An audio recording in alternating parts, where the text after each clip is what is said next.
പ്രധാനപ്പെട്ട വാർത്തയിലേക്കാണ്. തെലങ്കാന മുഖ്യമന്ത്രി രേവന്ത് റെഡ്ഡിയുടെ പോമോനെ വിജയ പരാമർശത്തിന് മറുപടിയുമായി മുഖ്യമന്ത്രി പിണറായി വിജയൻ. ഡാഷ് മോനെ രേവന്തേ മറുപടി വരുന്നുണ്ടെന്നാണ് മുഖ്യമന്ത്രിയുടെ മറുപടി. മുഖ്യമന്ത്രി സ്ഥാനത്തിരിക്കുമ്പോൾ ഒരു മര്യാദ വേണമെന്നും മുഖ്യമന്ത്രി പറഞ്ഞു. രേവന്ത് റെഡ്ഡി ഒരു സംസ്ഥാനത്തിന്റെ മുഖ്യമന്ത്രിയാണ്.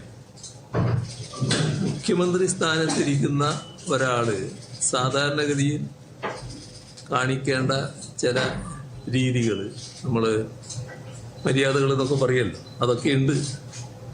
അതിനൊക്കെ ചേർന്ന രീതിയിലാണോ അദ്ദേഹത്തിൻ്റെ ഈ ഇടപെടൽ വന്നിട്ടുള്ളതെന്ന് അദ്ദേഹം തന്നെ സ്വയമേവ ചിന്തിക്കട്ടെ. ഏതായാലും അദ്ദേഹം പരസ്യമായിട്ട് ഉന്നയിച്ച സാഹചര്യത്തിൽ ഞാൻ പരസ്യമായി തന്നെ മറുപടി പറയാൻ പോകുന്നുണ്ട്. ആ മറുപടി കൊടുക്കുന്നുണ്ട്. ഇപ്പം ഞാനത് വിശദമായിട്ട് പറയുന്നില്ല. അത് പറഞ്ഞാൽ കുറേ വിശദമായിട്ട് പോകണമെന്നുള്ളതുകൊണ്ട് അതിലേക്ക് ഞാൻ കടക്കുന്നില്ല. അതുകൊണ്ട് രേവന്ത് റെഡ്ഡിയോട് ഡാഷ് മോനെ രേവന്ത മറുപടി വരുന്നുണ്ട് എന്ന് മാത്രമേ ഇപ്പൊ പറയാനോ.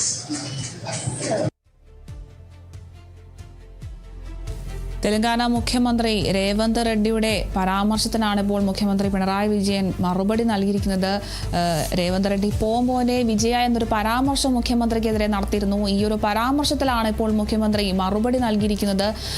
ഡാഷ് മോനെ രേവന്തേ മറുപടി വരുന്നുണ്ട് എന്നാണ് മുഖ്യമന്ത്രി മറുപടി നൽകിയിരിക്കുന്നത്. മുഖ്യമന്ത്രി സ്ഥാനത്തിരിക്കുമ്പോൾ ഒരു മര്യാദ വേണമെന്നും മുഖ്യമന്ത്രി പറയുന്നുണ്ട്. എന്തായാലും തെലങ്കാന മുഖ്യമന്ത്രിയായിട്ടുള്ള രേവന്ത് റെഡ്ഡിയുടെ ഈ ഒരു പരാമർശത്തിൽ, പോമോനെ വിജയ എന്നൊരു പരാമർശത്തിന് മറുപടി നൽകിയിരിക്കുകയാണ് മുഖ്യമന്ത്രി പിണറായി വിജയൻ. ഡാഷ് മോനെ രേവന്തേ മറുപടി വരുന്നുണ്ട് എന്നാണ് ഇപ്പോൾ മുഖ്യമന്ത്രി മറുപടി പറയുന്നത്.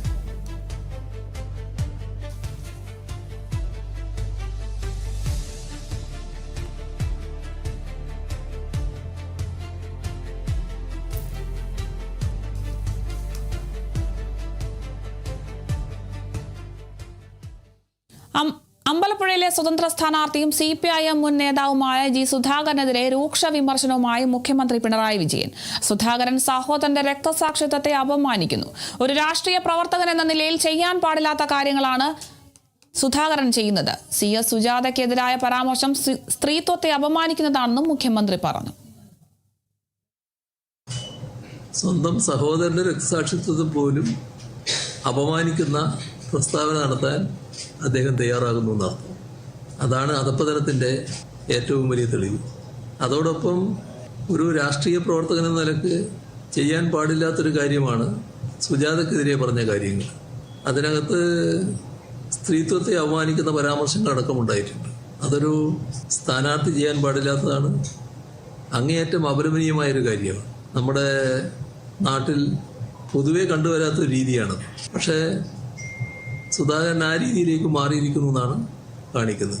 ശത്രുപാളയത്തിൽ എത്തിച്ചേർന്നതിൻ്റെ ഭാഗമായി അവരെ പ്രീതിപ്പെടുത്താൻ ഇനിയും ചിലപ്പോൾ ഇതുപോലുള്ള പരാമർശങ്ങൾ അദ്ദേഹത്തിന് ഉണ്ടായേക്കാം എന്ന് മാത്രമേ കാണുന്നുള്ളൂ.